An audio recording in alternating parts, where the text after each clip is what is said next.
À chacun et à tous, bonsoir. Crise politique au Bénin. Depuis les dernières élections législatives, le président du parti Union progressiste, Bruno Amoussou, rend responsable les anciens chefs d'État Nicéphore, Dieudonné Soglo et Boni Yayi de l'exclusion de l'opposition des élections qui sont déjà passées donc le 28 avril dernier. L'opposition aurait pu participer aux compétitions, estime Bruno Amoussou, si ces anciens présidents de la République n'avaient provoqué la crise.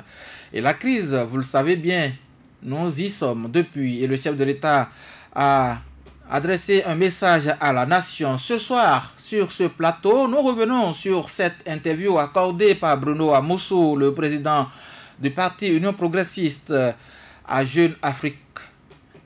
Joël Toubé, vous avez suivi, ou vous avez lu, si vous le voulez, le message laissé par le président du parti progressiste Bruno Amoussou, rend responsable donc ces anciens présidents de la République de la crise que traverse actuellement le Bénin. Je dois vous avouer que en écoutant Bruno Amoussou ou en lisant un peu ses propos donc dans les colonnes de Jeune Afrique, je n'étais pas du tout étonné. Je n'étais pas du tout étonné parce que Bruno Amoussou, leader donc du parti progressiste, Union progressiste, avait déjà annoncé les couleurs même quelques jours plus tôt à l'occasion d'une sortie médiatique organisée à Cotonou, à l'hôtel Azalaï à Cotonou, avec les deux autres anciens présidents de l'Assemblée nationale, Idji Olaolé et puis Mathurin Kofi Nago. À cette occasion, notamment, Bruno Amoussou laissait croire que si nous vivons la crise politique dans le pays, c'est du fait de l'implication des acteurs non parlementaires. Et quand il le disait, il faisait allusion à Boni Yayi, ancien chef d'État, et à Nicéphore Dieudonné Soglo, ancien chef d'État. Parce que pour Bruno Amoussou, la porte d'ouverture que le chef de l'État a indiqué, donc trouver le consensus au Parlement pour aller voter des lois modificatives, complétives et dérogatoires pour pouvoir permettre à ce que cette élection soit inclusive et que dans la foulée également, s'il y avait lieu de toucher à l'article 80 de notre Constitution pour proroger donc le mandat des députés de la 7e législature, afin donc de permettre à l'opposition de s'arrimer ou bien de se conformer aux exigences donc de l'achat des partis politiques et puis du code électoral. Je pense que Bruno Amoussou, il estimait que si on avait appliqué ces solutions au Parlement, que l'élection n'aurait pas été une élection d'exclusion.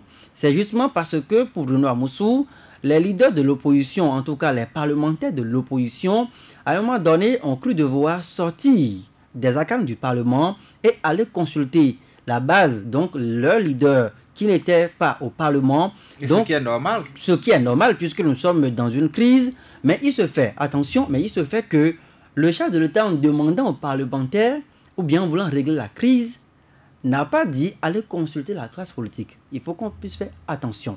Il a renvoyé la balle aux parlementaires pour dire, c'est vous qui votez des lois, trouvez la solution au Parlement et réglez-moi donc cette crise-là. Mais parce que nous sommes dans une élection, nous sommes dans un pays où, même en dehors du Parlement, il y avait des leaders, des têtes de pont de l'opposition qui étaient aux commandes, qui avaient donc le sifflet en main, et naturellement, hiérarchie donc oblige, soumission aux normes oblige, les acteurs du Parlement se sont sentis quand même dans une certaine mesure obligés de sortir du Parlement, de recueillir donc l'avis et l'assentiment des autres leaders de l'opposition pour pouvoir venir au Parlement et trancher l'affaire. Et c'est justement à ce niveau que on a vu que la crise telle que perçue par le chef de l'État au départ n'était pas la même chose dans l'autre camp, dont l'opposition estimait que c'est une crise générale, que ça ne devrait pas se résoudre au Parlement.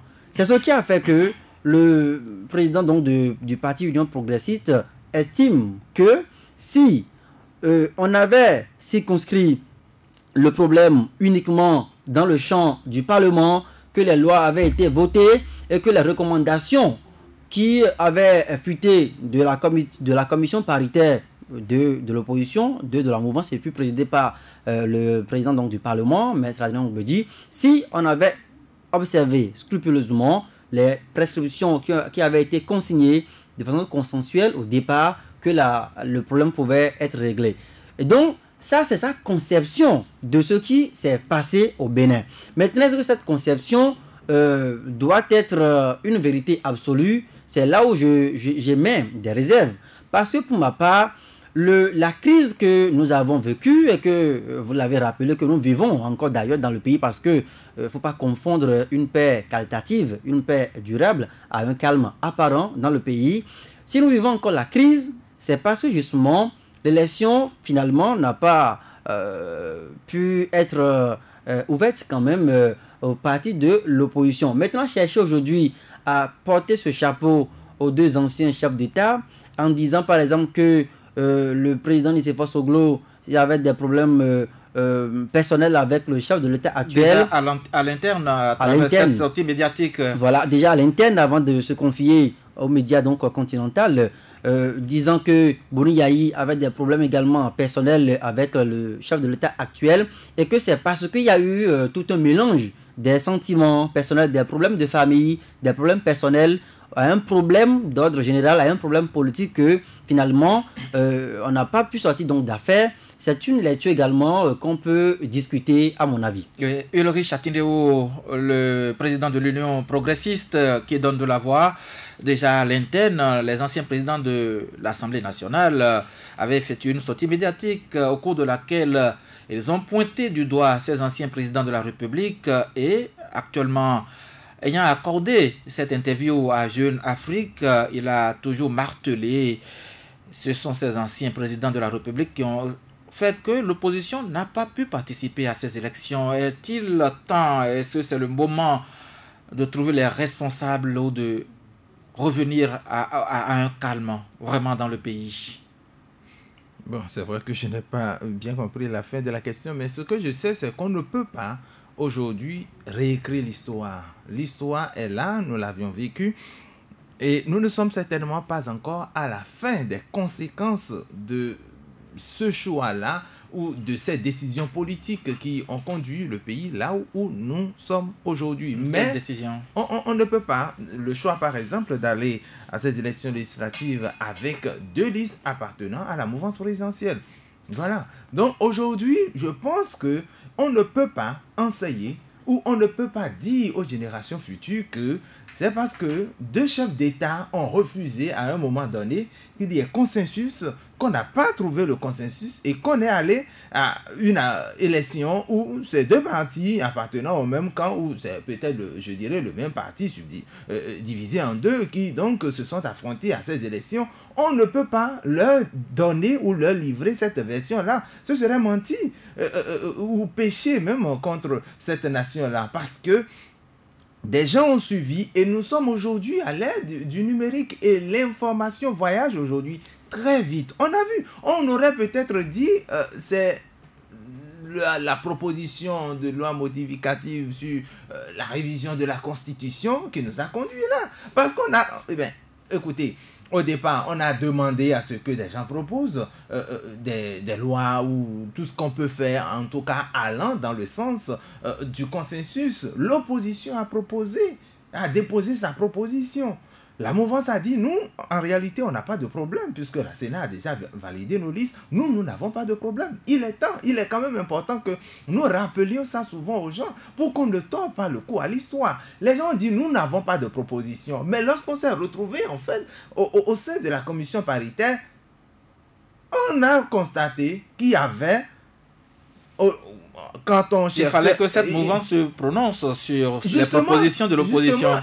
La mouvance va se prononcer plutôt sur la proposition de l'opposition.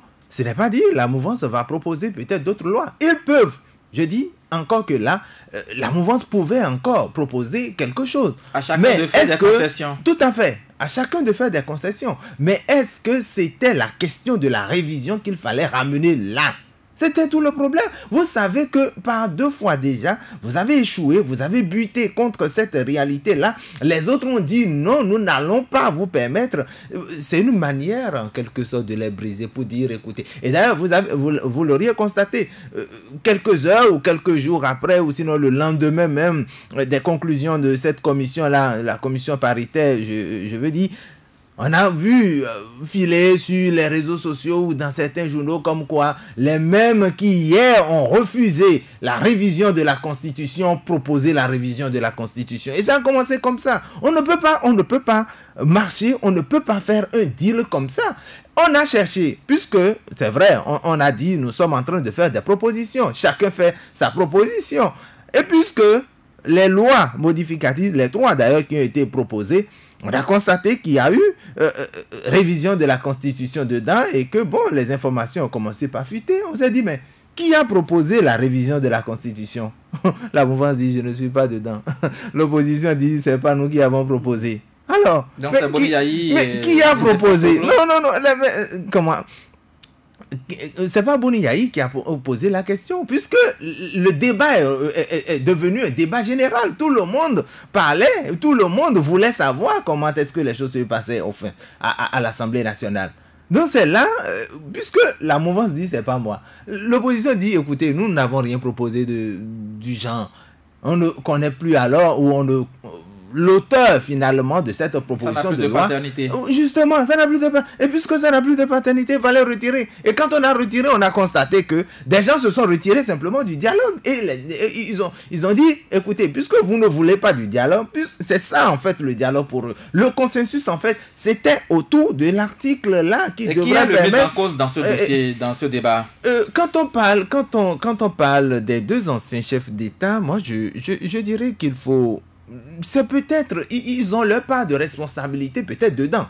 Mais leur porter le chapeau, je dis non. Parce que le chef de l'État, dans le débat, rien que le chef de l'État pouvait, d'accord, à lui seul régler le problème là.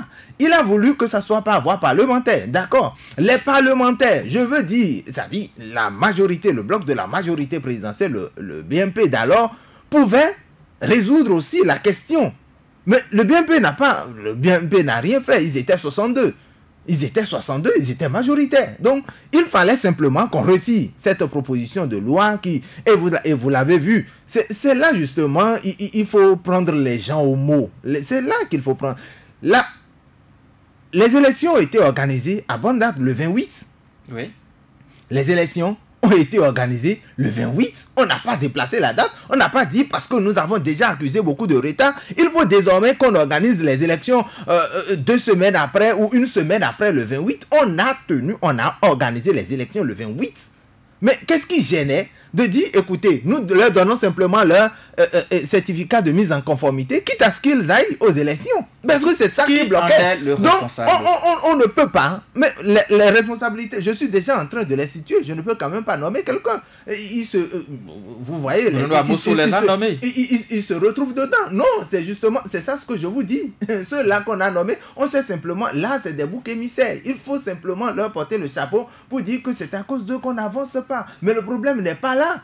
Puisqu'on a organisé les élections à bonne date, il suffisait simplement de leur donner leur certificat de mise en conformité et puis ils iront également. On leur a demandé en son temps d'aller respecter les tests de la République. On peut même dire, écoutez, les autres sont déjà en campagne, d'accord? Vous, c'est 2 semaines de campagne. Vous avez simplement, vous, 1 semaine de... C'était faisable. Mais c'était faisable. Il fallait s'entendre par rapport au processus. Il fallait s'entendre et c'était là, on n'avait pas du tout besoin de réviser la Constitution, même si on devrait le faire. Pourquoi toucher nécessairement à la Constitution? Est-ce qu'on ne peut pas? Est-ce qu'il n'y a pas un autre moyen? Donc, parler de Boniaï et du président Nicéphore Soglo, je pense, pour ma part, que, comme l'aurait dit l'autre, le président de l'Union progressiste était donc en train de glisser sur la vérité. Vigile avancé, glisser sur la vérité. Vous avez la prétention également de votre côté que, en le disant ainsi, Bruno Amosso a fait économie de vérité. Je ne voudrais pas emprunter le même thème que Ulrich, glisser sur la vérité. Non, Bruno Amosso a livré une partie de la vérité. C'est en réalité cela. Il a livré une partie de la vérité. Il a dit les raisons pour lesquelles les choses se sont passées ainsi. Il nous a fait sortir là une partie des non-dits, n'est-ce pas? Il en reste encore. Il en reste. Mais voilà, les principaux non-dits de cette élection chaotique, de cette exclusion de l'opposition, c'est en réalité cela. C'est ça que Bruno Amoussou vient de le dire. Je ne vais plus, et lui non plus, ce n'est pas quand il va l'affirmer, n'est-ce pas, qu'il va nous réécrire dans la tête des Béninois comment les choses se sont passées, quelles ont été les différentes étapes de ce processus que nous avons tous suivi à partir, n'est-ce pas, de ces textes de loi corsés exprès pour que les élections se passent de cette manière. Mais il y a des partis politiques qui se sont donnés comme mission de remplir toutes les formalités. Je ne me rappelle plus, les 249 millions, ce n'est tout de même pas donné à tout le monde. Celui qui ne veut pas aller à une élection ne peut quand même pas aller déposer ses sous. C'est ce que je dis. 249 millions, avouez que ce n'est pas donné à tous les partis. Moi, je vous pose une question. Ouais. C'est vrai que je ne suis pas dans ce rôle ce soir. Mais ceux qui ont payé les 249 millions, est-ce qu'ils seront remboursés? Est-ce que vous êtes sûr que je suis la bonne personne qui vous avez demandé ça? Non, mais vous allez souffrir, vous ne pouvez rien faire. Quel rembourser? Vous avez on ne va pas vous rembourser. C'est sûr, vous ne serez pas remboursé, ne vous en faites pas. J'ai entendu un éminent membre du pouvoir dire, mais, quand vous allez à un concours, que vous déposez vos dossiers, vous avez payé la quittance et que après pour une raison, elles sont pour rembourser. C'est aussi simple que ça. C'est aussi simple que ça. Donc vous avez votre réponse. Merci beaucoup. Alors aujourd'hui on situe la responsabilité apparemment du côté de la mouvance et l'on rejette la balle à l'opposition. Tout ça c'est de bonne guerre. Non, pas tout à fait. Parce que regardez le contexte.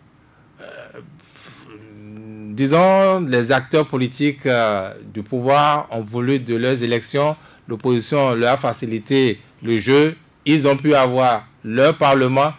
En homme sage, je crois qu'on pouvait se contenter de ça et tout au moins feindre la sagesse. Mais ces gens de propos ne construisent pas la paix. Vous avez dans le même temps, et quelques jours avant, je veux dire, le chef de l'État a tendu la main, a appelé à un dialogue. Mais vous dites ces genres de choses, vous nommez Boni Yahi, vous nommez Nicéphore Soglo, mais c'est des acteurs principaux dans le camp adverse et vous ne pouvez pas atteindre une paix, n'est-ce pas, en lançant ces gens de pique, en les provoquant.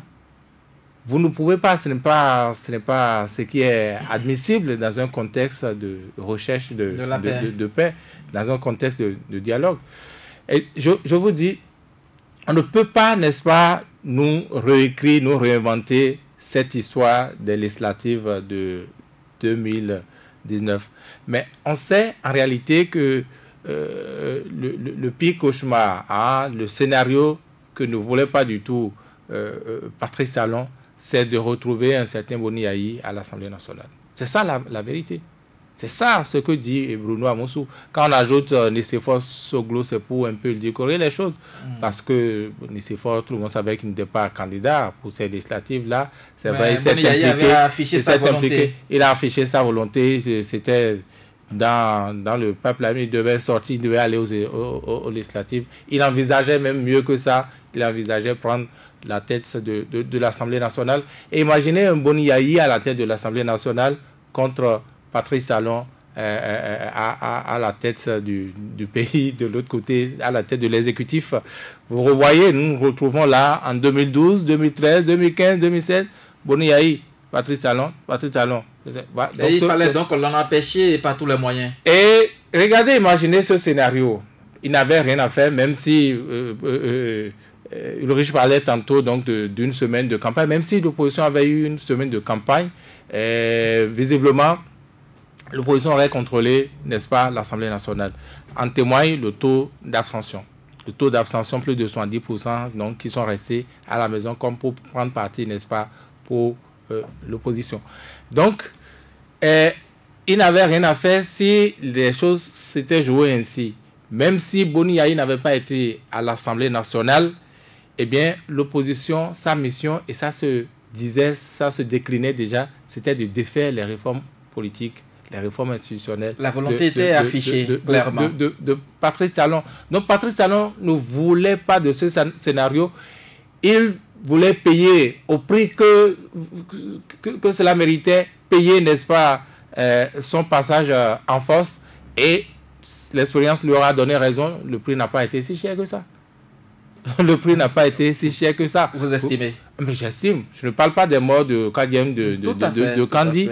Ben, on aurait pensé que le scénario aurait été plus compliqué. La gestion de la situation post-électorale aurait été plus compliquée. Quand j'entends dire que moi, je ne pense pas, je crois que la situation s'en va s'apaiser. Sauf que le contexte est un peu différent de 1996, de 2001, tout le reste. Cette fois-ci, les opposants et les Béninois, plus en général, ont vu donc Patrice Talon jouer. Je ne sais pas s'il a d'autres armes dans son arsenal, mais il est possible que les Béninois et ses vis-à-vis, n'est-ce pas, se préparent autrement contre lui parce qu'ils connaissent maintenant ses stratégies. 2020, les élections communales, ça peut encore passer. Ça peut encore passer, mais l'élection présidentielle, ça va être... 2021. 2021, ça va être très dangereux. Ça va être le tournant où, sans doute, les Béninois ne se contenteraient pas, n'est-ce pas, de regarder les militaires, la militarisation, les policiers passer, les chars se promener. Donc, c'est très délicat. 2021, ça fait presque 2 ans, les gens ont le temps de se préparer. Et moi, je ne souhaiterais pas ce scénario-là pour mon pays. C'est en cela qu'il faut appeler les uns les autres à la sagesse. Et Bruno Amousou, avec l'âge qu'il a, on devrait lui prêter un peu de sagesse. Et je crois qu'il devrait en faire preuve dans les jours à venir. Pas seulement lui, même les autres. Les anciens présidents de l'Assemblée et tout le reste, moi je crois qu'il faut qu'on fasse tout possible pour qu'on ramène la paix dans ce pays-là. Ils ont voulu de leur Parlement, ils l'ont eu. Je crois que maintenant, il faut faire la paix, finalement. On peut coller la paix au Béninois. Joël Togbé, est-ce qu'il fallait créer cette tension, comme l'a dit le président de l'Union progressiste, Bruno Amousou, afin d'obliger le chef de l'État effectivement à organiser des assises nationales? Bon, vous savez, je rends ici hommage à un autre combattant. C'est vrai que c'est une saison de libération des combattants, des activistes actuellement. Mais lui, il est toujours en détention, Laurent Métognon, gardé donc à la prison de Misérité. Il avait écopé de 5 ans. C'est pour dire que, oui, c'est pour dire que les affaires d'assises nationales ont été agitées par ce monsieur, avec notamment le Front pour le sursaut patriotique. Ça avait commencé déjà par là. Et quand ça a commencé par fuiter dans l'opinion, on voyait Laurent Métognon au devant donc de la scène, portant donc le combat, parce que certainement, ayant l'expérience donc de la révolution, 17 ans quand même. C'est un syndicaliste. Ayant l'expérience donc de la lutte. Et en bon visionnaire, on dirait aujourd'hui peut-être que si l'occasion m'est donnée d'aller le voir, d'aller le saluer en prison, je lui dirais, messieurs, le syndicaliste, vous avez certainement regardé dans une boule de cristal et vous avez vu venir le danger. Et quand il le disait, en ce moment, avec le Front pour le sursaut patriotique, il disait qu'il faut des assises nationales pour ce pays. Voyez un peu l'élan que prenait la gouvernance politique, institutionnelle, économique et sociale du régime actuel. Personne certainement ne mesurait l'ampleur du drame que ce monsieur peut-être voyait avec son organisation derrière. Personne ne voyait ça venir. Certainement que les opposants, et c'est là peut-être que je vais rejoindre Vigile qui dit qu'en face il n'y a rien. Que peut-être en face il y a un peu de la somnolence, ou soit ils ont été pris de coups, ou certainement... Non, ils ont dormi, on croyait qu'ils allaient se réveiller la minute d'après, jusqu'à la fin. Vous avez la prétention, peut-être leur organisation, ne faut pas dévoiler toutes les stratégies également. Il reste encore des stratégies, là où j'aime les stratégies installées, si vous ne savez pas. On a encore d'autres élections, puisque cette législature, les acteurs politiques les ont invités à d'autres rendez-vous électoraux. Je pense que Patrice Talon, dans la posture du chef d'État, donc au Bénin, il s'est révélé sous une nouvelle tunique par rapport à ses opposants, ses vis-à-vis. Je ne suis pas convaincu, dans la peau d'analyse que je suis, que les opposants avaient quand même imaginé Patrice Talon hausser la balle à ce niveau. Je ne suis pas convaincu. Je suis convaincu que, voilà, ils l'ont côtoyé, beaucoup d'entre eux l'ont côtoyé, ils l'ont vu à l'œuvre, mais on aurait donc tenir aussi ferme jusqu'à ce niveau de la crise et pouvoir installer le Parlement, militariser donc le pays et, je dirais, conduire tout doucement les opposants à s'essouffler eux-mêmes. Et vous verrez que par la suite, c'est les appels à une intervention militaire ou à l'international. On n'a jamais dit militaire. Bon, en tout cas, bon, vous voyez que l'opposition au Bénin... Non, vous voyez que tout au moins, l'opposition aujourd'hui au Bénin, l'opposition à Patrice Talon aujourd'hui, s'est essoufflée. Et c'est clair et net, c'est essoufflé. Peut-être que c'est un repli tactique. Peut-être que c'est un repli pour mieux affiner les stratégies et prenant peut-être appui sur l'existant, donc en évaluant un peu la stratégie donc, de l'adversaire, Patrice Talon en face, ils vont se replier et mieux donc ressurgir. Est-ce que vous ne voyez, Joël Tchobé, vous ne voyez pas qu'avec cette opposition dite constructive, l'opposition traditionnelle est en perte de vitesse quand on sait que le chef de l'État a tendu la main au cours de son discours, mais tendu, saisi par cette opposition dite constructive, mais rejetée par l'opposition traditionnelle. Non, il y a l'aile dure de l'opposition et l'aile souple de l'opposition, si je peux m'exprimer ainsi. Vous avez vu, l'UDBN a tout fait de dire, je saisis donc cette pêche. L'UDBN est de l'opposition. Justement, c'est la question que j'avais posée. Bon, si l'UDBN est de l'opposition. C'est pas parce qu'elle n'a pas participé aux élections. Non, mais tout au moins, vous voyez, quand vous analysez le discours de l'UDBN, c'est un discours, voilà, un peu... Ni chaud ni froid. Voilà, ni chaud ni froid. On essaye de lancer un peu de pique, mais avec des choix, avec... c'est pas parce que je suis avec vous que je ne peux pas vous dire la vérité. Ce n'est ni chaud ni froid, on ne dit pas que c'est chaud. C'est tiède. Non, on ne dit pas que c'est chaud. Et la Bible nous dit que si tu n'es pas chaud, tu n'es pas froid, je te vomirai. Alors, dans ce débat... je pense que, comme je le disais, on a sous-estimé, les opposants ont sous-estimé... ça ne fragilise-t-il pas davantage les actions que poserait cette opposition? Non, je pense que l'opposition actuellement est en difficulté. Soyons honnêtes et puis reconnaissons-le, est en difficulté. En difficulté par rapport à ses armes, en difficulté par rapport aux éléments sur lesquels elle doit pouvoir s'adosser pour rebondir. En difficulté par rapport même au discours qu'elle doit tenir. Vous avez vu les crocs en jambes qui ont été organisés rapidement entre le PCB et puis la FCBE, même si par la suite il y a eu la conciliation. Donc l'opposition aujourd'hui, en tout cas l'aile dure de cette opposition-là, je ne parle pas de la FCDB, l'opposition constructive. Soumano Toleba, voilà. Je ne parle pas de ça parce que ça, c'est une opposition qui accompagne, une opposition qui construit et partout ailleurs. En Égypte, pour le mandat actuel du président Fattah al-Sisi, il y a eu un opposant qui était aux élections en Égypte. Donc, les régimes se sont habitués. Et comme je le dis de plus en plus, la dictature revient sur le continent africain, l'exemple sénégalais. Et à côté, on a modifié la constitution récemment au Sénégal avec un parlement acquis donc à la cour du chef. Même chose au Togo. Et puis on peut continuer par multiplier les exemples. Donc la dictature fait son retour sur le continent africain, mais déguisé sous le signe des processus électoraux qui sont discriminatoires, déguisé donc sous le signe des parlements qui sont fabriqués de toutes pièces par les chefs d'État, par les pouvoirs. Et c'est la réalité que nous, Africains, on doit pouvoir se dire aujourd'hui en face. Donc pour moi, le Bénin n'est pas à extrait de ce corpus donc, de pays qui vit aujourd'hui cette nouvelle forme de régime qui émerge tout doucement au vu donc, et au su de tout le monde. Et on doit pouvoir donc prendre conscience.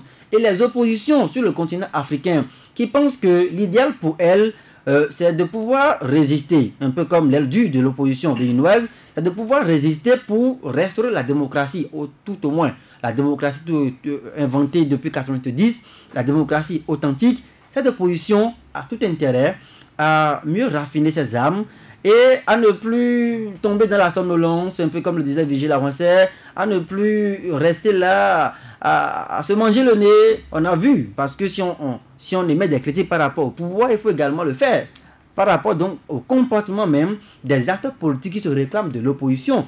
Pendant que, par exemple, c'est vrai, on me dira que l'administration publique a été donc le verrou pour bloquer, pour confisquer les quitus fiscaux des gens. On me dira que le ministère de l'Intérieur, qui devait délivrer le certificat de mise en conformité exigé par, inventé par la Cour, n'a pas donc cru devoir le leur donc remettre. On me dira tout ça. Mais quelque part, un peu comme le disait Ulrich encore une fois, les responsabilités dans cette affaire sont partagées. Les deux anciens chefs d'État vont assumer certainement leur part de responsabilité, mais je pense que la grosse part de responsabilité revient dans le camp du pouvoir qui avait la possibilité, avec la Constitution, de prendre des mesures exceptionnelles dont le chef de l'État, ou en utilisant la majorité au Parlement, les 62 députés, de faciliter donc l'adoption donc de nouvelles lois pour qu'on puisse avoir des élections inclusives au Bénin. Oui, il faut racheter certainement l'opposition. Ulrich Atindewou, est-ce que les propos tenus par le président de l'Union progressiste, Bruno Amossou, peut-on être tenté de l'expliquer par cet état de siège que nous constatons à Kadiaoun? Bon, d'abord, je vais rebondir sur votre chute qui disait il faut tenter de sauver l'opposition. Je crois racheter l'opposition. Je me demande en quoi. Encore que Joël ou Vigile également parlait tout à l'heure d'une opposition qui sommes là, ou une opposition qui n'agit pas. Je suis un peu gêné dans ma peau parce que je me dis racheter, et vous permettez de racheter. L'opposition c'est vous, mais c'est... Non, je ne suis pas l'opposition. Je comprends bien. Je ne défends pas non plus l'opposition. Mais lorsque vous arrivez à ce stade-là, vous êtes tenté de parler peut-être un peu comme Béhanzin qui disait, je crois, dans son discours d'adieu là, qui dit, mais compagnons d'infortune, derniers amis fidèles, vous savez dans quelles circonstances, lorsque les Français vinrent accaparer la terre de nos aïeux, nous avons décidé de lutter. Et je vais un peu plus loin pour dire, cependant, malgré la justesse de notre cause et leur vaillance, nos troupes compactes furent décimées. Et maintenant, ma voix éplorée n'éveille plus d'écho. Lorsque vous arrivez à un moment comme ça, où vous constatez que, parce que, vous l'avez vu, on a dit, c'est parce qu'il y a des acteurs politiques qui ont des intérêts en jeu qu'ils ont décidé de décimer la vie de ces citoyens. C'est parce que Yahi Boni, son intérêt en jeu, Soglo, c'est à cause de son fils. Non, on situe en réalité le problème aujourd'hui par rapport à la quête du pouvoir de ces acteurs politiques et on éloigne le débat, on sort carrément du débat. Lorsque vous écoutez même les chaînes internationales, vous voyez, même on est arrivé à faire comprendre ou à dire aux Béninois de la diaspora que ceux-là qui ont été écartés de la course, c'est parce qu'ils ne veulent pas payer les quitus fiscaux. Justement, ils doivent au fisc et ils ne veulent pas, et c'est pourquoi on les a recalés. Et puis, est-ce que nous voulons des députés qui ne sont pas en règle vis-à-vis donc du fisc? Et les gens disent non, si c'est ça, vous avez fait une bonne réforme. Mais c'est faux. Mais des gens ont déposé des dossiers et ont quand même payé. Ceux qui ont déposé des dossiers dans le camp de l'opposition, mais ils sont légion. Seulement, je dirais même, si vous faites bien le calcul, et c'est là que je félicite le Jean-Baptiste Elias de l'ANLC, qui a quand même fait un travail remarquable, puisqu'il a donné des chiffres par rapport à ça. Il a dit, l'opposition a, par exemple, fait tel nombre de demandes de quitus. S'ils ne voulaient pas aller aux élections, s'ils allaient le faire. Donc, quand je reviens un peu à ce que vous êtes en train de dire, je dis, nous ne sommes pas, peut-être que Vigile voit la paix venir demain ou après-demain, ou déjà nous sommes dans une situation de paix. Je ne vois pas la même chose. Pourquoi? Simplement parce que les élections viennent et les partis politiques qui ont été écartés risquent de ne pas participer en 2020 ils ne participeront pas. Dans ce contexte, aujourd'hui, vous avez écouté le chef de l'État dernièrement avec la représentation diplomatique au Bénin en week-end, je pense, bien en fin de 2 semaines, qui dit que voilà, nous allons tout faire pour rendre le certificat de mise en conformité aux partis de l'opposition. Vous avez aussi écouté un certain, le député Orden Aladati qui disait que les partis que vous connaissez là, ceux d'opposition, je veux parler d'FCB, l'USL ou autres, qui n'existe plus, donc de ne plus parler de cela. Bon, je pense que c'est quand même ça, c'est de ça également qu'il s'agit. Vous ne donnez pas de récépissé à ceux-là, mais la prochaine élection, ils ne participeront pas. Des gens, les fanatiques sont encore là pour dire, mais pourquoi nous n'allons pas nous retrouver sur cette liste-là? Et vous savez que le chef de l'État, à travers son message, a dit que cette 8e législature va travailler en sorte que tout le monde revienne dans la course. Parce que non, cette 8e législature, c'est ça ce que nous disons. Et ça, je vais peut-être... Qu'on le veuille ou non, la législature je vais voler des expressions à mon grand frère qui est tout juste à côté, qui dit, on ne peut pas quand même demander au problème, au mal, de résoudre le mal. C'est-à-dire, on ne peut pas, dans des situations comme ça... Non, vous ne vous attendez pas moi, je pense que à quelque chose de concret. Moi, je pense qu'il faut... évaluer ce Parlement à l'œuvre donc du temps. Les actes qu'ils vont poser. Parce que le chef de l'État a dit que on va restituer bientôt au parti de l'opposition les certificats, c'est sûr, et qu'il a lancé un appel aux parlementaires. Bon, nous sommes en politique, donc disons, il faut pas l'oublier. Avec le temps évalué, mais là où il y a encore du mal, c'est que le chef de l'État, dans le même temps où il dit ça, cette profession de foi, on n'a pas exemple entendu, vous l'avez rappelé, des soutiens du chef de l'État qui disent que ces partis n'existent plus. Oui, on a donc d'autres qui disent, voilà les responsables donc de la crise. Attendons de voir ces partisans du chef de l'État poser les actes pour voir le contraire de ce que dit le chef, n'est-ce pas? Écoutez, moi, avant que vous nous donniez la parole, une précision en 30 secondes. Non, c'est juste pour dire que ce Parlement, son calendrier est bien défini. Hein, vous allez voir. Vous n'êtes pas parlementaire.